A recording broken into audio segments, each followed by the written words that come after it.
أجرا جئت بعد العسر يسرا ربنا أعلاك قدرا يا إمام الأنبياء أنت في الوجدان حي أنت للعينين ضي أنت أشهد أن لا إله إلا الله وحده لا شريك له وأشهد أن محمدا عبده ورسوله اللهم صل على سيدنا محمد وعلى آله محمد أما بعد.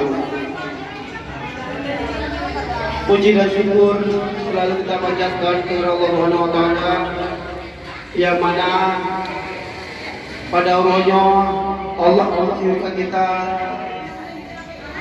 kesehatan, kekuatan sehingga terlangkahlah langkah kita ke rumah Bapak Abdullah yang mana hari ini giliran daripada arisan keluarga yang ke-16.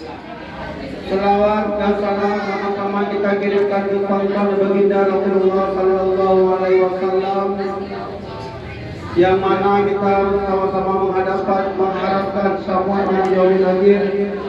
Amin ya rabbal alamin.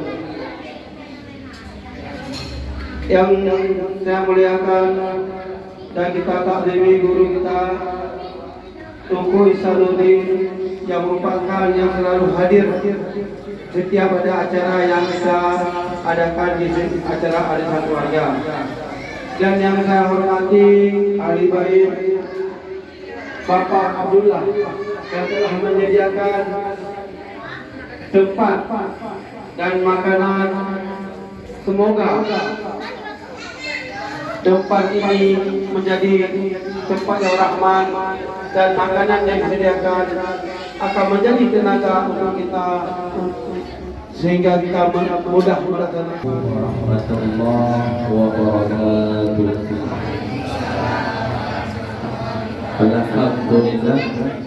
Alhamdulillah rabbil alamin.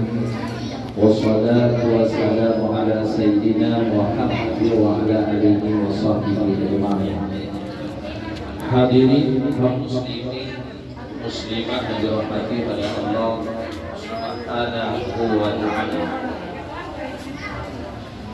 Pertama-tama tiada kata yang paling indah melainkan kata-kata bersyukur kehadiran Allah Subhanahu wa ta'ala. Jadi langsung saja saya bacakan kepada siapa saja yang akan kita niatkan sama dia. Yang pertama kita niatkan kepada yang Ubi binti Muhammad Hamid.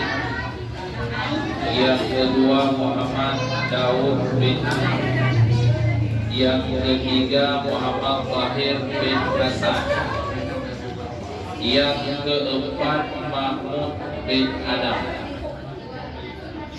Dan yang selanjutnya Nek binti Abdullah, Abu Bakar bin Yusuf, Muslim bin Abdullah, Maulana bin Abdullah. Berhubung orang yang kita kasarkan ini terlalu banyak, tak bisa kita ingat, kita niat saja secara singkat.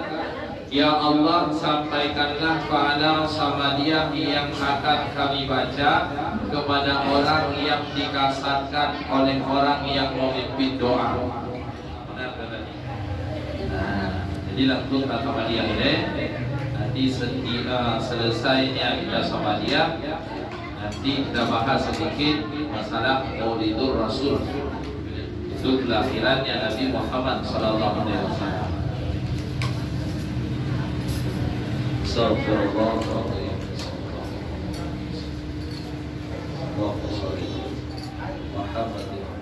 Lahu ma'ajma'in al-Fatiha. A'udhu billahi minasy syaithanir rajim. Bismillah.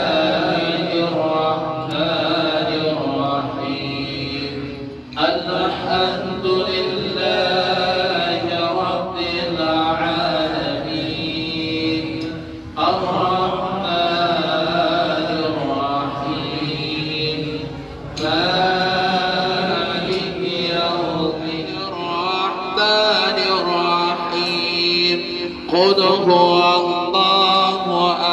يكن الله الصمد لم يلد ولم يولد ولم يكن له كفوا أحد. اللهم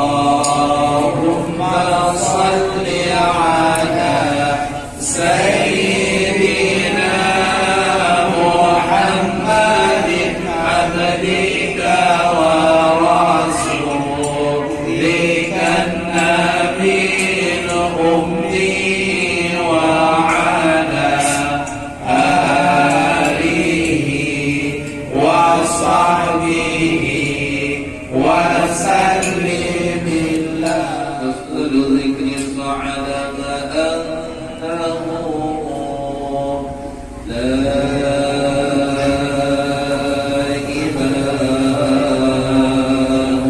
إلا الله لا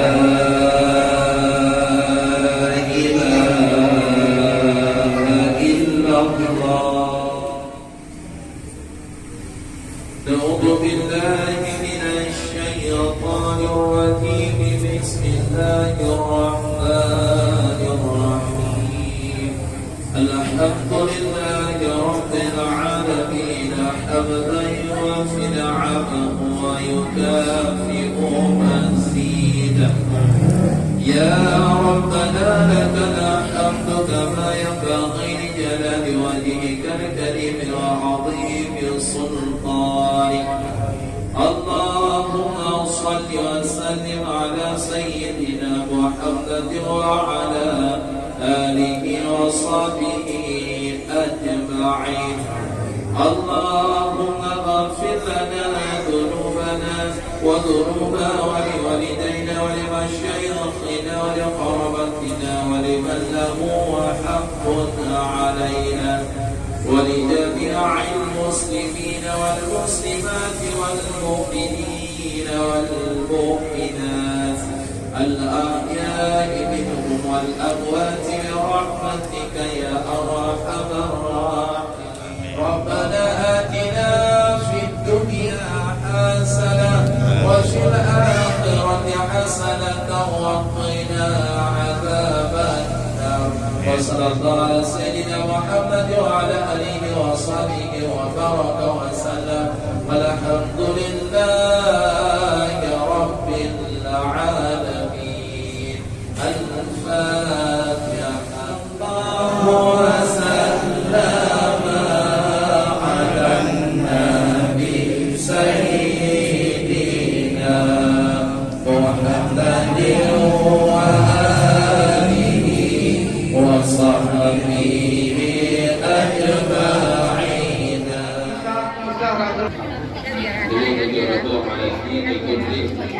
ولو كره الكافرون. أشهد أن لا إله إلا الله وأشهد أن محمدا عبده ورسوله لا نبي بعده. Hadirin kaum muslimin dan muslimat yang dirahmati oleh Allah Subhanahu wa taala. Pertama-tama kata yang paling indah kaitan kata-kata bersyukur kehadiran Allah Subhanahu wa taala yang telah memberi kepada kita bermacam-macam nikmat. Di antaranya yang paling besar yaitu nikmat iman dan nikmat Islam. Dan Allah juga memberi kepada kita nikmat sehat. Sehingga pada hari yang berbahagia ini sudah berkumpul di rumah saudara kita, yaitu rumah baru ya. Rumah baru. Dan kita doakan kepada Allah Subhanahu wa taala, penghuni rumah ini jangan dia jadikan rumah dia itu seperti kuburan. Artinya apa? Oleh Rasulullah pernah bersabda, jangan kamu jadikan rumah-rumahmu seperti tempat kuburan. Kenapa? Di tempat kuburan suci dan tidak ada orang yang membaca Al-Quran. Yang dianjurkan, apalagi rumah baru, perbanyakkan baca Al-Quran di dalam rumah baru. Dengan anjurkan surah Al-Baqarah Supaya apa? Di mana kita membaca Al-Quran, Allah akan menurunkan rahmat kepada tempat yang kita baca. Makanya ada orang bertanya, kalau di kampung-kampung ada disuruh sama tungku-tungku untuk baca Al-Quran di tempat kuburan. Sampai orang bertanya, ngapain kita baca di tempat kuburan? Di rumah kan bisa juga. Yang penting pahalanya kan sampai ke orang di dalam kuburan. Kalau kita baca di tempat kuburan langsung, pahala yang kita kasarkan sampai, dan rahmat tempat baca Al-Quran langsung juga turun ke orang yang di dalam tempatnya kuburan. Hanya menyogel-nyogel baca di rumah, cuma pahala yang kita kasarkan sampai kepada orang di dalam kuburan. Rahmat tempat baca Al-Quran bukan turunnya di tempat kuburan, tapi turunnya di rumah. Kita baca di kuburan, turun rahmat tempat baca Al-Quran di makbarah, di kuburan, dan yang kita kasahkan pun sampai ke orang di dalam kuburan. Itu bedanya kita baca di rumah dan bedanya kita baca langsung di makbarah ataupun di tempatnya di kuburan.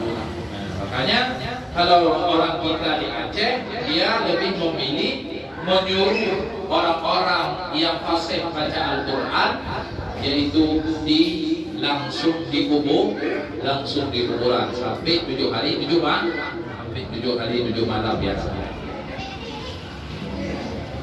Dan makanya kata kita berubah kita itu disunahkan memperbanyakkan baca ayat-ayat Al-Quran. Supaya apa? Supaya Allah menurunkan rahmat ke dalam rumah kita. Tapi kalau seandainya sebaliknya yang kita lakukan, cuma sibuk kaitannya dengan HP, apalagi sekarang dengan viral-viralnya TikTok. Banyak TikTok. Makanya TikTok ini tak mesti yang gadis, yang tua pun jadi main TikTok. Nah, mencing yang gadis-gadis mencing, yang tua pun cukup tiga goyang TikTok. Nyo yang jadi masalah, baiknya yang kubut di rumah. Dan juga perkara-perkara yang lain, yaitu meninggalkan sembahyang dan lain sebagainya, perbuatan dosa yang kita lakukan, sehingga yang diturunkan bukan rahmat ke dalam rumah kita, melainkan musibah ataupun durhaka Allah kepada kita. Dan selanjutnya juga Allah dalam memberi bermacam-macam nikmat, diantaranya yaitu kekayaan yang telah diberi oleh Allah sampai sekarang. Tidak pernah pun kita gelabah. Nak parah, nak tayang memandung dia tayang. Paduka nanti. Padukura yang ada baju hobi. Hana ada. Walaupun terjadi corona dengan level corona, tapi hana orang yang hana baju macam baju. Bahkan lebih diberi oleh Allah Ta'ala. Makanya kita harus bersyukur. Kita bukan anak ulama, kita bukan anaknya tungku, kita bukan ahli ibadat, tapi lengkap dikasih oleh Allah Ta'ala. Tapi kalau kita lihat Nabi Muhammad SAW, dia orang paling mulia di dalam dunia. Bukan tidak mengijabah doanya Nabi Muhammad, tapi Nabi Muhammad tidak meminta dia untuk kekayaan, cuma meminta oleh Nabi Muhammad. Apa yang diminta oleh Nabi Muhammad? Tertegaknya agama Islam. Kasih tak Nabi Muhammad? Tanya tuntun anak mata langsung dalam pen. Ya kan? Bahkan tidak dong susu paling mahal juga di Indonesia. Ya kan? Susu yang dua dan juga di Indonesia. Hana di susu. Tapi Nabi Muhammad di saat dia lahir tidak ada ayahnya. Dia anak dia anak yatim. Dan mamanya pun Aminah ibundanya tidak bisa memberi ASI kepada anaknya. Kenapa? Karena dia tidak ada ASI. Orang lain pun tak mau menampung. Kenapa tak mau menampung Nabi Muhammad? Karena dia anak yatim. Setingkat Nabi Muhammad Hanator dia tampung. Punya awal dile Hana yang susu yang lektogen dua susu SDM yang Hana dibanding orang-orang ibu-ibu yang tidak ada ASI, sehingga anaknya itu dibawa kepada orang-orang yang bisa memberi ASI. Begitu sampai akhir bulan diberi ongkos. Ya, Pak, orang yang le ASI itu sewa ASI-nya kepada anak-anak yang anaknya anak ASI. Le Nabi Muhammad utiroh anak orang kampung. Kenapa? Iban banyak tampung Nabi Muhammad mau pipeng di bayon. Sehingga melanglang Nabi Muhammad hanato biar di awatnya. Sehingga datangnya orang yang cedera. Halimatu bin Sa'diyah. Halimatu Sa'diyah yang memberi ASI kepada Nabi Muhammad. Itu pun Halimatu Sa'diyah orang yang tak pernah disewa oleh orang lain. Anak mi orang lain hana guyu ba Halimatu Sa'diyah. Kejut Halimatu Sa'diyahnya urung penyakit. Menyo anak-anak kok haibah kena kini haibah. Itu kutaba hanya urung penyakit. Kejut karena sebelah daripada ASI-nya Halimatu Sa'diyah dia kanker berpenyakit. Sehingga betapa kena. Sehingga Halimatu Sa'diyah yang dia berpenyakit dialah yang bersedia menerimanya Nabi Muhammad. Diambil oleh Halimatu Sa'diyah Nabi Muhammad, dibawa pulang ke rumahnya. Begitu akhir bulan, 2 bulan sekali oleh ibundanya Aminah menjenguk anaknya sampai anaknya sehat. Dan ditakdirkan oleh Allah Ta'ala Halimatu Sa'diyah yang dulunya berpenyakit begitu sudah memberi ASI kepada Nabi Muhammad, sehingga dihidupkan lagi, angkernya dihilangkan oleh Allah Ta'ala, sehingga ASI-nya Halimatu Sa'diyah sehingga normal seperti biasa. Itulah sejarah sangat sedih kehidupannya Nabi Muhammad. Jadi kapan lahirnya Nabi Muhammad? Langsung saja kita cerita. Nabi Muhammad lahirnya di Mekah. Mungkin kita sudah tahu semuanya gimana lahirnya Nabi Muhammad, yaitu di Mekah tanggal 12 Rabiul Awal, yaitu hari Senin. Pas malamnya Senin lahirnya Nabi Muhammad sallallahu alaihi wasallam. Itulah hari fil. Apa itu hari fil? Tahun gajah. Pasukan Abraha hari itu ingin menghancurkan Ka'bah. Tapi oleh Allah Subhanahu wa Ta'ala membatalkan rencana mereka itu dengan mengirimkan tentaranya, yaitu burung ababil. Yang burung ababil itu mengambil batu-batuan yang ada di dalam neraka, menyerangnya Raja Abraha beserta pasukannya, mati di tempat. Dan lahirnya Nabi Muhammad, begitu lahirnya Nabi Muhammad malamnya Senin, patung-patung yang dulunya disembah oleh orang Yahudi di pinggir-pinggir Ka'bah semuanya hancur dan roboh. Nabi Muhammad, anak siapa Nabi Muhammad? Anak Abdullah. 2 bulan sebelum lahirnya Nabi Muhammad, Abdullah meninggal dunia di negeri Madinah. Makanya saatnya ibunda Aminah mengandungnya Nabi Muhammad sallallahu alaihi wasallam, oleh Abdullah berdagang ke negeri Syam. Begitu sampai ke negeri Syam, Abdullah sakit, mengalami sakit, sehingga dibawa oleh sahabatnya Abdullah ayah Nabi Muhammad dibawa pulang ke Madinah, ditujurkan di tempat saudaranya, yaitu Abdullah. Tidak lama kemudian meninggal dunia, sehingga dikebumikan di dikebumikan di Madinah. Ayahnya Nabi Muhammad,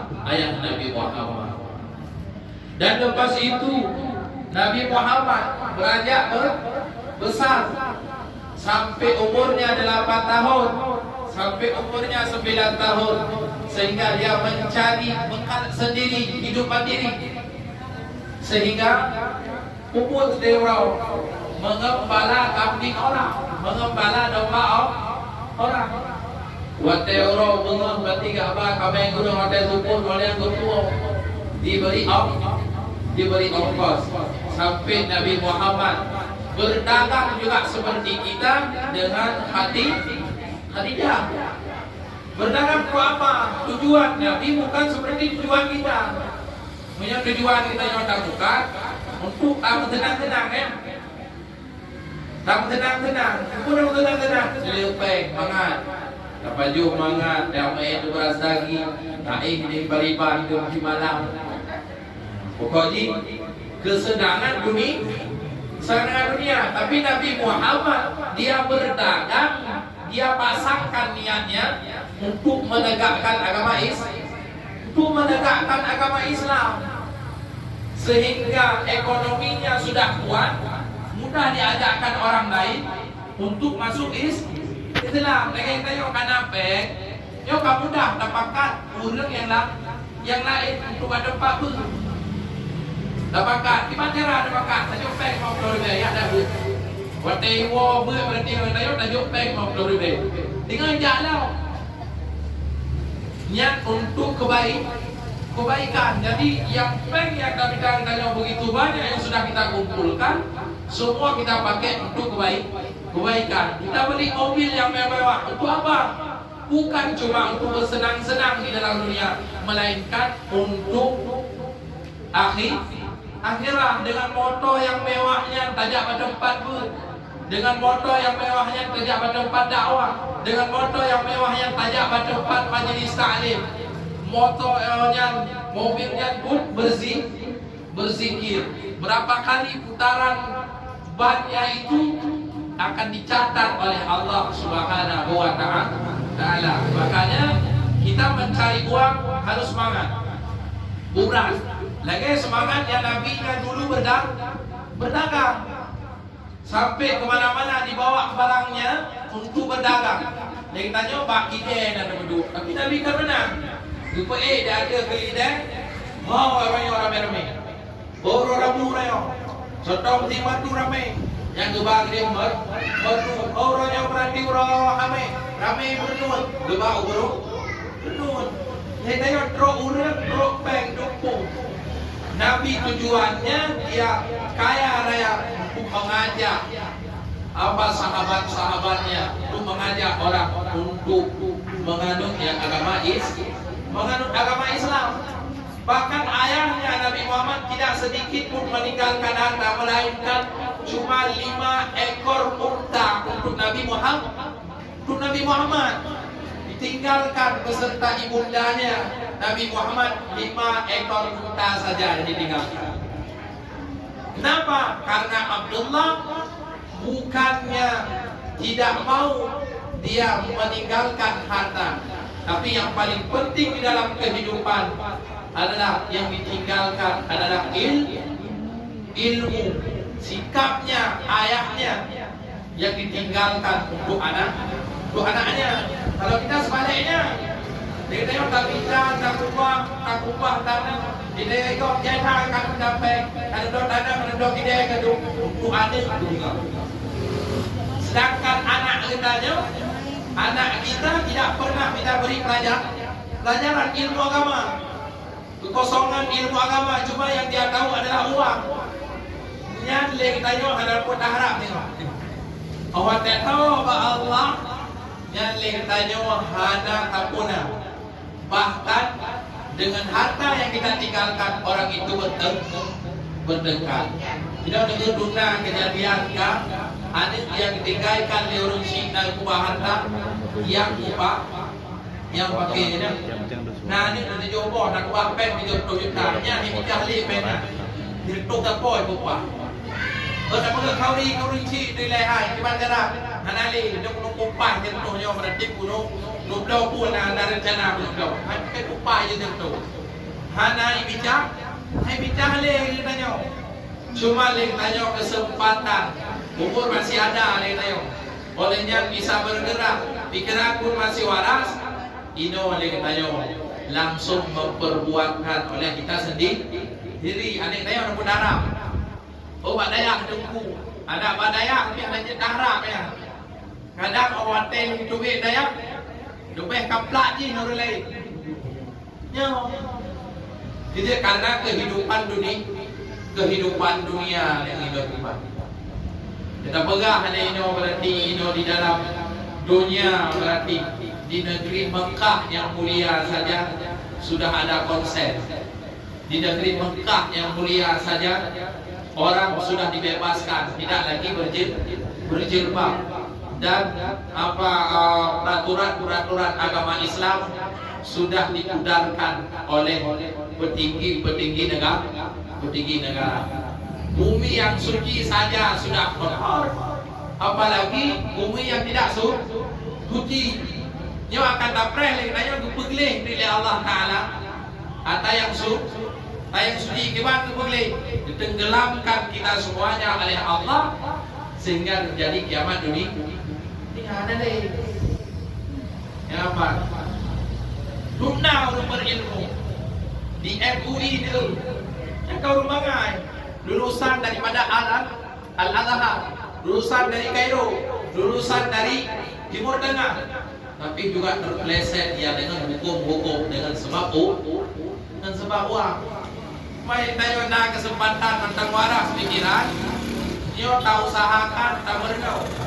Oleh tak usahakan tak berno na kelebihan diberi oleh Allah Taala, kita santuni anak yatim, kita beri kepada fakir miskin, kita bantu orang-orang yang membutuhkan.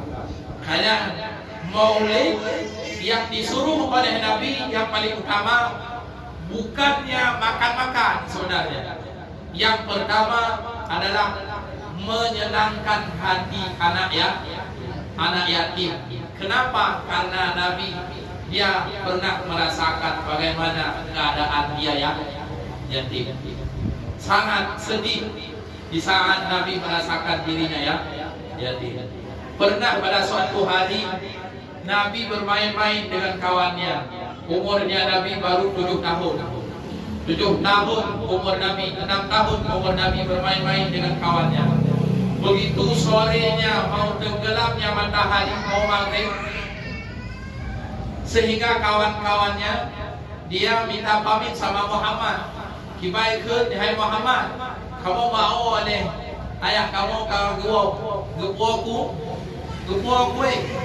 ayah kamu berarti gepuaku, kamu mau, sehingga tinggalnya Nabi Muhammad di tempat bermain itu sendirian. Hidro dengan Nabi nan. Ada yang lain kabeh ya Allah duk dipegah Nabi Muhammad, ayah Muhammad duk bawa ayah duk gepuaku, sehingga Nabi lain kabeh ya mandu. Tinggal Nabi Muhammad sendirian di situ mengalirkan air itu dia mata Nabi Muhammad. Tinggal berarti itu ayah lemhana, ayah ada yang lain ngelum mandungna, sehingga pulangnya Nabi Muhammad ke rumahnya, ke ibundanya Aminah, bertanya lagi kepadanya Aminah, hai mak, kejut ayah ada gua, kok mangat kedai berarti. Begitu gua ayah, gua bermacam-macam kesukaan, tapi kejut ayah belum ada gua hemat. Sehingga Aminah dia tidak bisa menjawab, mengalirkan air mata. Itu dia mata. Sehingga ke Nabi Muhammad, hemat kejut negeri, don tayang ayah mau, kejut anak gua, pegang kejut merantau, biar gua. Sehingga Aminah dia tidak bisa menahan lagi, sehingga membongkar rahasia yang pernah dia rahasiakan sama anaknya, yaitu Muhammad. Wahai nak, menantuku boleh kata yang bahwa ursi kata segala kata lahir ke dalam dunianya, awal kali tinggal kata meninggal dunia. Di situ langsung Nabi Muhammad memaksakan ibunya untuk langsung datang ke kuburan ayahnya, yaitu Abdullah, wahai mak, langsung turunnya tanya berangkat juga ke kuburan ayah. Langsung bergegas pakai pakaian hanya nyo kamu gede banyak tanya pokok injak. Dipakai oleh Nabi Muhammad dipaksa malam yang langsung sehingga Aminah dia menitipkan rumahnya sama tetangganya langsung berjalan ke Madinah. Di dalam perjalanan sebelum sampai ke Madinah, ibundanya Nabi Muhammad sehingga sakit tidak sanggup lagi berjalan. Sehingga ditamang dalam sebuah rumah orang yang segala drog negeri Madinah sehingga meninggalnya dunia ibundanya Nabi Muhammad, meninggal maknya Nabi Muhammad juga dalam drognya tempat kuburan ayahnya. Di situ semakin sedih dirasakan oleh Nabi Muhammad. Apa yang dirasakan? Belum sampai ke depan kuburan ayahnya, ibundanya sudah diambil oleh Allah Subhanahu wa Ta'ala. Sangat sedih. Makanya Maulid bukan makan-makan untuk membesar-membesar. Tayang halak. Pun halak. Dah hidangkan makanan, ngenggot, artinya kameng-kameng, yang kurang kaya tu. Kurang yang sering tenang tu. Tahu, kurang yang lepeng, tajuk, hidup, meja yang ulah. Tak yang makanan yang mangan-mangan. Hanya yatim, tahu. Yang masjid, kita dua ini yang masjid. Olehnya tajuk, ke rantang. Dalam rantang bila tu mana jelas, pun jelas. Perut tajuk. Hela tu, bola pun, gotia wakrek. Membesar pun makan main tu ini nak. Yang salah kehidupan kita. Olehnya tajuk sedekah ukuran berarti enak di ohnya. Baik dia. Mai dia. Tajuk peng 20 ribu, ijak dari Tembong. Dia becak 25 ribu, jajak awal 50 ribu. Tajuk peng 20 ribu. Hanya umi tenang gitu. Etruk dia rumah. Dibuka amplop, dia amplop ngelem setan ngelem. Mana dibuka amplop, orang itu kan 20 ribu. 20 ribu, modal 50, dipak pak. Dipak modal. Tujuan kita menyenangkan anak yatim, rupanya ujung-ujungnya anak yatim bukan senang, sedih. Nyo harus kita pikir, nyo yang tayo pikirkan, Hari Maulid bukannya menyenangkan pembesar. Hari Maulid hanyalah untuk menyenangkan anak yatim. Anak yatim yang kita senang. Gimana cara dalam senang anak yatim? Anak yatim biasa namanya buah hawai. Makanan yang mangan-mangan, buah yang lezat-lezat. Yang tajuk yatim boleh tajuk teng. Inokan, juga melu ini. Mana hana depan tu melu Pulau Aceh. Rata tengok melu. Tapi anak yatim tu, kena yatim tu. Ya je masalah. Makanya di dalam Maulid, di dalam kegiatan Maulid, yang paling utama yang harus kita senangkan bukan diri kita, tapi diri anak yatim yang selalu sedih di saat hari lahirnya baginda Nabi Muhammad SAW. Dia merasa senang. Kenapa? Karena Nabi selalu mengingatkan kepada kita, sayangi olehmu anak yatim lebih-lebih anak yatim piatu. Kenapa? Karena Nabi Muhammad sudah merasakan bagaimana sedihnya dirinya yatim. Jadi hanya ini dah dapat saya sampaikan, lebih dan kurang mohon diperbanyak maaf. Yang jadi poin kita adalah betapa banyak kelebihan yang telah diberi oleh Allah Ta'ala. Harta yang telah diberi oleh Allah, marilah kita sumbangkan kepada anak yatim, kepada fakir miskin, kepada orang yang membutuhkan, sehingga dengan harta itulah dapat membantu kita nanti di padang mahsyar, dapat membantu kita nanti di saat kita dihisab oleh Allah Subhanahu wa Ta'ala. Jadi, dan satu lagi, untuk arisan kedepannya, langkah baiknya kita sampai ke tempat arisan langsung pengajian. Supaya apa? Supaya dalam sebulan atau 2 bulan lah. 2 bulan sekali ya di sana. Sebulan sekali. Dalam sebulan sekali. Kenapa kahana seminggu 3, sebulan 3? Kahana sebulan 3, titon 3. Ada titon dalam domain ya kami enggak ada. Jadi hana sabuk minggu 3, sebulan 3. Jadi langsung lepas untuk tempat arisan, dah buka kitab, dah ber. Jadi dari taharah berurut sampai habis. Jadi untuk mau bertanya tentang yang lain silakan nauku. Orang dah pertanyaan dari rumah contoh masalah kurun, saya masalah kurun nauku. Masalah rakit, saya masalah rakit. Walaupun hari itu kita bahas masalah taharah. Jadi sangat penting. Jadi kita jadikan arisan kita ini bukan arisan cuma mengumpulkan uang makan, bukan. Tapi arisan melainkan majelis taklim. Kenapa? Karena di mana ada orang yang belajar ilmu agama, cahaya itu akan tembus ke langit. Oleh malaikat akan memberi pahala kepada orang yang belajar lebih dibandingkan ibadat-ibadat sunnah yang lain. Mana contoh, pernah Nabi berkata kepada Ibnu Mas'ud, wahai Ibnu Mas'ud, tahukah olehmu orang yang duduk di dalam kelompok orang menuntut ilmu, dia tidak memegang pena, dia tidak mencatat ilmunya, cuma duduk saja tinggi-tinggi peraka, tinggi-tinggi duduk enak kerana dengarlah. Lebih baik dia dibandingkan ada orang lain sudah memerdekakan budak 1000 orang. Lebih baik dia dibandingkan orang lain telah menyedekahkan budanya fi sabilillah 70 ekor. Bukan ke katanya. Makanya juga pernah ada seseorang di saat dihisab oleh Allah Ta'ala, Nabi menceritakan amalan dia, amalan kebajikannya sangat sikit. Dikhat amalan dia, amalan keburukan lain tidak, sehingga jatah katanya tamam dalam neraka.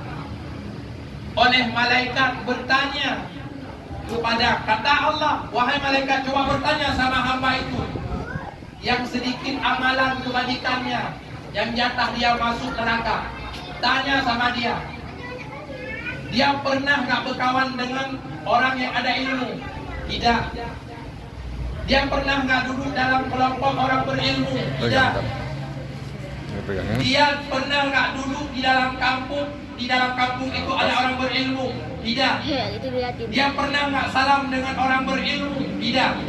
Dia pernah tidak melihat orang berilmu sehingga senang? Saya pernah melihat orang berilmu, saya senang hati saya melihat mukanya. Dengan dia melihat mukanya sehingga dia dimasukkan ke dalam syurga. Melihat orang berilmu saja dimasukkan dia ke dalam syurga. Pokoknya makanya seseorang duduk di dalam majelis taklim, arisan kita jadikan arisan yang dicintai oleh Allah, yang dilipat gandakan pahala. Jadi ada tajak dari Tanjung Merauke, harga. Ada tajak dari GO contoh, dari Starbucks kenal, ataupun dari pinggir Hong di Aceh, harga. Betul, ada kamu ni foto 200 ribu dilipat gandakan oleh Allah. Yang pertama, putaran bahan motornya. Yang kedua, minyak abe. Itu semuanya adalah perjuangan untuk majelis dalam menuntut ilmu. Itu semua dicatat oleh Allah Ta'ala. Makanya idza kharaja, mana kharaja, siapa saja yang keluar dari rumahnya tujuan untuk menuntut ilmu, bahwa fisabilillah hatta yardi, Allah akan memberi pahala kepadanya seperti pahala perang fisabilillah sampai dia sampai ke rumahnya. Menanda tabang dalam rumah nanya baru habis pahala lebih ini. Ya, dunia. Makanya meninggalnya orang yang pergi untuk menuntut ilmu diberi pahala Pahala syahid, syahid fil akhirah. Syahid fil akhirah, artinya dia mendapatkan pahala syahid. Beda dengan syahid fil dunia wal akhirah. Kalau syahid fil dunia wal akhirah, di dalam dunia pun dia tidak dimandikan, di dalam dunia pun dia tidak dikafankan, di dalam dunia dia tidak disalatkan. Kenapa? Karena dia sudah syahid, tidak perlu lagi didoakan karena dia sudah diampuni oleh Allah semua dosanya, jaminan masuk surga. Jaminan masuk surga. Saya dan kalam. Wabillahi taufiq wal hidayah. Assalamualaikum warahmatullahi wabarakatuh. Terima kasih saya ucapkan kepada Guru Nyonya yang kembali sampaikan tentang sekilas sejarah Rasulullah dan pentingnya ilmu dan dalam hidup ini. Semoga apa yang disampaikan oleh Guru Nyonya menjadi iktibar sehingga dalam hari-hari ke depan terus kita menuntut ilmu. Baik cuma menuntut email yang berisiko yang adalah syarat daripada terbentuknya arisan keluarga. Semoga di rumah selalu kita menuntut ilmu baik di media ataupun di buku-buku karena menuntut ilmu adalah punya wajib. Karena waktu telah jam 5, jadi demikianlah acara arisan keluarga pada hari ini. Sebagai ketua minta maaf apabila ada kesalahan dan sebagai penutup kami minta kepada ahli bait untuk menyampaikan pesan-pesannya kepada ahli bait dari pergerakan Indonesia Rahmat. Assalamualaikum warahmatullahi wabarakatuh. Waalaikumsalam. Alhamdulillah, alhamdulillah rabbil alamin. Wassalatu wassalamu ala asyrafil anbiya wal mursalin wa ala alihi wa sahbihi ajmain. Terima kasih kepada saudara dengan yang mandu telah hadir dalam keluarga arisannya karena kalau kita yang mandu kantor lagi mak Badri Minas apa kata suruh kata mampu dari makanan mandu makanan lagi mak dan inilah kata yang sudah sampaikan. Assalamualaikum warahmatullahi wabarakatuh. Waalaikumsalam warahmatullahi wabarakatuh.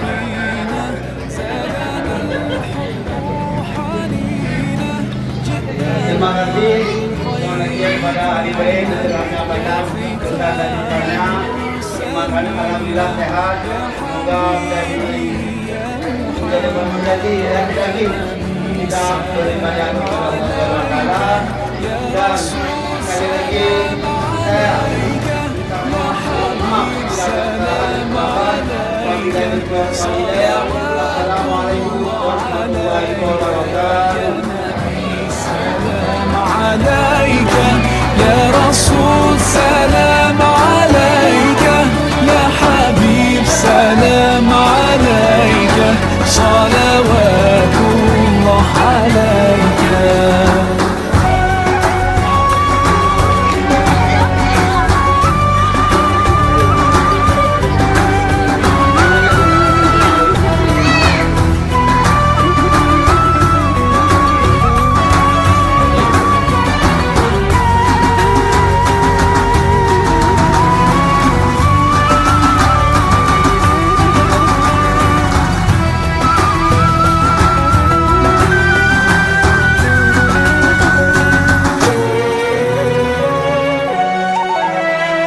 يا نبي سلام عليك يا رسول سلام عليك يا حبيب سلام عليك صلوات الله عليك يا نبي سلام عليك يا رسول سلام عليك يا حبيب سلام عليك صلوات